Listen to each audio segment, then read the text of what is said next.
একজন দরিদ্র পরিবারের সন্তান সমুদ্র তীরের ছোট্ট একটি গ্রাম থেকে উঠে এসে নিজের মেধা আর পরিশ্রমে ভারত থেকে প্রথমবারের মতো নিজস্ব রকেট দিয়ে মহাকাশে স্যাটেলাইট পাঠাতে সক্ষম হন।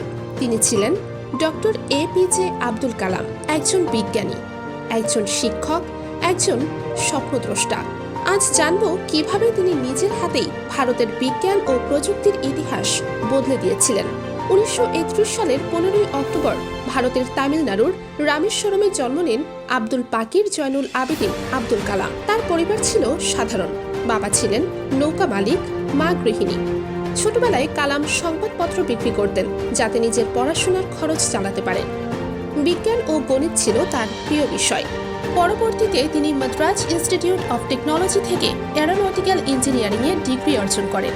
1958 সালে ইঞ্জিনিয়ারিং শেষ করে কালাম যোগ দেন defence research and development organisation বা DRDO-তে।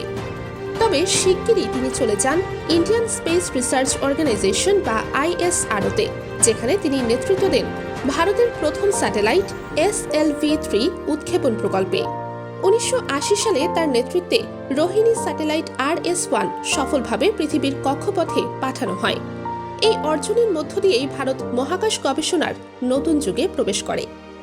ISRO-তে সাফল্যের পর কালামকে DRDO-তে ফিরিয়ে আনা হয়, যেখানে তিনি নেতৃত্ব দেন ভারতের সবচেয়ে গুরুত্বপূর্ণ প্রকল্পগুলোর একটিতে, integrated guided missile development programme. এই প্রকল্প ভারতের প্রতিরক্ষা প্রযুক্তিকে বদলে দেয়। এ কারণেই তিনি পরিচিত হন মিসাইল ম্যান অফ ইন্ডিয়া নামে। ডক্টর কালাম শুধু একজন বিজ্ঞানী নন, তিনি ছিলেন একজন অনুপ্রেরণার প্রতীক। তার বই উইংস অফ ফায়ার, ইগনিটেড মাইন্ডস আর তার বক্তৃতাগুলো আজও কোটি তরুণকে স্বপ্ন দেখতে শেখায়।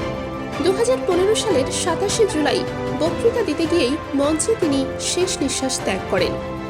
রকেট, মিসাইল, পারমাণবিক শক্তি সবকিছুর কেন্দ্রে ছিলেন এক স্বপ্নবাজ বিজ্ঞানী। এমন গুরুত্বপূর্ণ ভিডিও পেতে আমাদের চ্যানেলটি সাবস্ক্রাইব করে সাথেই থাকুন।